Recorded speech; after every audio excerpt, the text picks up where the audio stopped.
چین کی تاریخ ایک طویل اور پیچیدہ موضوع ہے جو ہزاروں سالوں پر محیط ہے۔ اس میں کئی سلطنتیں، تہذیبیں اور ثقافتوں کا ایوولوشن شامل ہے۔ چین کا شمار دنیا کے سب سے قدیم تہذیبوں میں ہوتا ہے اور اس کی تاریخ دنیا کے سب سے زیادہ دلچسپ اور منفرد تاریخوں میں سے ایک سمجھی جاتی ہے۔ اس ویڈیو میں چین کی تاریخ کو مختلف ادوار میں تقسیم کیا جائے گا تاکہ اس کی مکمل تصویر سامنے آ سکے۔ ابتدائی دور، شاہی ریاستیں۔ چین کی تاریخ کا آغاز تقریباً 5000 قبل مسیح کے قریب ہوتا ہے۔ اس دور میں چین میں مختلف قبائل اور چھوٹی چھوٹی ریاستیں آباد تھی۔ ان ابتدائی ریاستوں میں سب سے اہم ہوانگ ہی یلو ریور کے علاقے تھے جہاں چین کی سب سے قدیم تہذیبوں کی ابتدا ہوئی۔ ابتدائی معاشرتی ڈھانچے زیادہ تر شکار پر مبنی تھے لیکن وقت کے ساتھ ساتھ زراعت اور دیگر شعبوں میں ترقی ہوئی۔ شینگ اور زاؤ خاندان۔ چین کی تاریخ میں شینگ خاندان 1046-1600 قبل مسیح کو ایک اہم مقام حاصل ہے۔ شینگ خاندان نے چین میں اولین مرکزی حکومتی نظام قائم کیا۔ اس دور میں لوہے کی آلات کا استعمال شروع ہوا اور مذہبی رسومات کے لیے قربانیوں کا رواج بھی تھا۔ شینگ خاندان کی سب سے اہم پہچان اس کے اوریکل بون ہے جن پر قدیم چینی رسموں اور کتب کا ریکارڈ درج ہے۔ اس کے بعد زاؤ خاندان 256-1046 قبل مسیح آیا جس نے شینگ خاندان کو شکست دے کر حکومت کی بنیاد رکھی۔ زاؤ خاندان نے چین کی تاریخ میں کئی اہم تبدیلیاں کی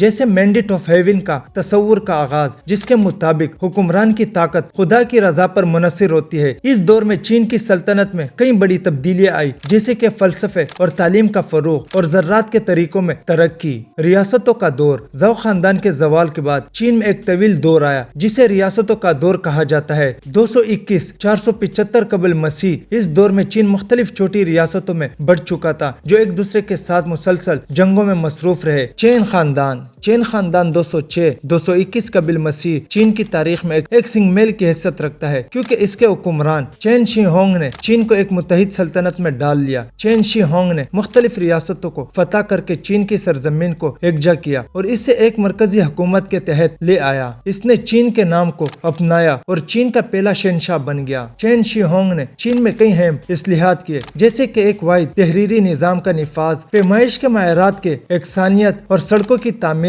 اس کے علاوہ اس نے عظیم دیوار چین گریٹ وال آف چائنا کی تعمیر کا آغاز کیا تاکہ شمالی قبائل سے دفاع کیا جا سکے۔ تاہم چین خاندان کا اقتدار بہت مختصر تھا اور چین شی ہونگ کی وفات کے بعد اس کی سلطنت جلدی ہی زوال پذیر ہو گئی۔ ہان خاندان 206 قبل مسیح 220 عیسوی چین خاندان کے بعد آیا اور چین کی تاریخ میں ایک سنہری دور کا آغاز ہوا۔ ہان خاندان نے چین کو ایک مستحکم اور طاقتور سلطنت بنایا۔ اس دور میں تجارتی راستوں کے ذریعے چین نے بیرونی دنیا سے تعلقات بنائے جس کی سب سے اہم مثال سلک روڈ ہے۔ ہان سلطنت نے چین کی تہذیبی، ثقافتی اور سائنسی میدان میں بڑی ترقی کی۔ ہان خاندان کے حکمرانوں نے چین کے اندرونی انتظامی ڈھانچے کو مضبوط کیا اور حکمرانی کی ایک جامع حکمت عملی اپنائی۔ اس دور میں چینی تاریخ کو مشہور سائنسدان اور موجد جیسے کہ سیما قیان جنہوں نے چینی تاریخ کا اولین ریکارڈ تیار کیا اور زینگ نے جنہوں نے سلک روڈ کے ذریعے وسطی ایشیا کے ساتھ تجارتی تعلقات بنائے۔ 3 بادشاہتوں کا دور۔ ہان خاندان کے زوال کے بعد چین 3 بڑی بادشاہتوں میں تقسیم ہو گیا۔ اس دور میں چین میں داخلی جنگوں اور سیاسی کشمکش کا سلسلہ جاری رہا۔ یہ دور چین کی تاریخ میں بہت مشہور ہے اور اس پر کئی روایت، افسانے اور ناولز بھی موجود ہے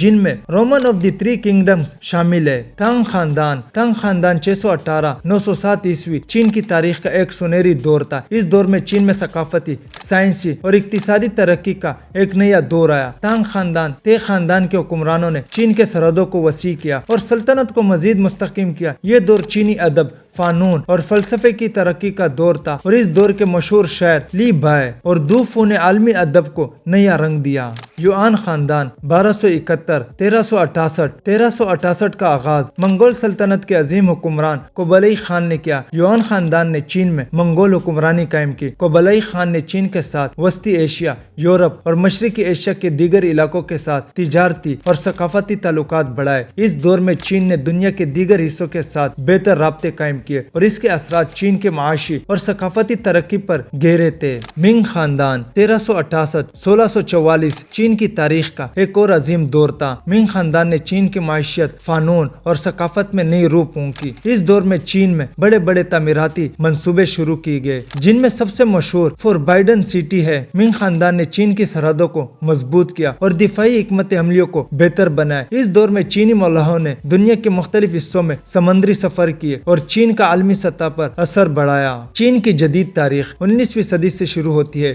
جب چین نے مغربی طاقتوں کے ساتھ جنگوں اور معاہدوں کا سامنا کیا۔ چین کی سرزمین پر برطانوی سامراجی طاقتوں نے قبض کرنا شروع کیا، جس کے نتیجے میں چین کی معیشت اور سیاست میں گہرے اثرات مرتب ہوئے۔ اس کے بعد چین میں مختلف داخلی اور خارجی تحریکیں چلی، جن میں تائی پنگ بغاوت 1850 1864 اور بوکسنگ بغاوت 1899 1901 شامل ہے۔ چین میں کمیونسٹ انقلاب چین کی تاریخ میں ایک نیا موڑ 20ویں صدی میں آیا جب کمیونسٹ انقلاب نے چین میں اہم تبدیلیاں لائی۔ 1939 میں چین میں کمیونسٹ پارٹی کے رہنما ماؤ زو نے چین میں کمیونسٹ حکومت قائم کی۔ ماؤ کے زیر قیادت چین نے سیاسی، سماجی اور اقتصادی اصلاحات کا آغاز کیا۔ ماؤ زو کے دور میں چین میں عظیم ثقافتی انقلاب اور عظیم قید جیسے بڑے واقعات ہوئے، جن کے اثرات چین کی تاریخ پر گہرے رہے۔ چین کی موجودہ تاریخ 1970 کی دہائی کے آخر میں شروع ہوتی ہے جب دینگ زیاؤ پنگ نے چین میں اقتصادی اصلاحات اور کھلے بازار کی معیشت کا آغاز کیا۔ اس کے نتیجے میں چین کی معیشت میں زبردست ترقی ہوئی اور چین دنیا کی دوسری سب سے بڑی معیشت بن گیا۔ چین آج ایک عالمی طاقت بن چکا ہے جو دنیا کی اقتصادی، سائنسی اور فوجی میدان میں اہم کردار ادا کرتا ہے۔ چین کی حکومت کمیونسٹ پارٹی کے زیر انتظام ہے اور اس نے دنیا بھر میں اپنے اثرات کو بڑھانے کے لیے مختلف حکمت عملیوں کو اپنایا ہے۔ نتیجہ، چین کی تاریخ ایک طویل اور دلچسپ سفر ہے جو کئی سلطنتوں، ادوار اور تبدیلیوں سے گزرا ہے۔ اس کی تاریخ دنیا کی تاریخ میں اہمیت رکھتی ہے اور چین کی ثقافت، فلسفے اور ترقی نے دنیا پر گہرے اثرات مرتب کیے ہیں۔ یہ ویڈیو اچھی لگی تو لائک کریں اور سبسکرائب کریں۔ Thank you.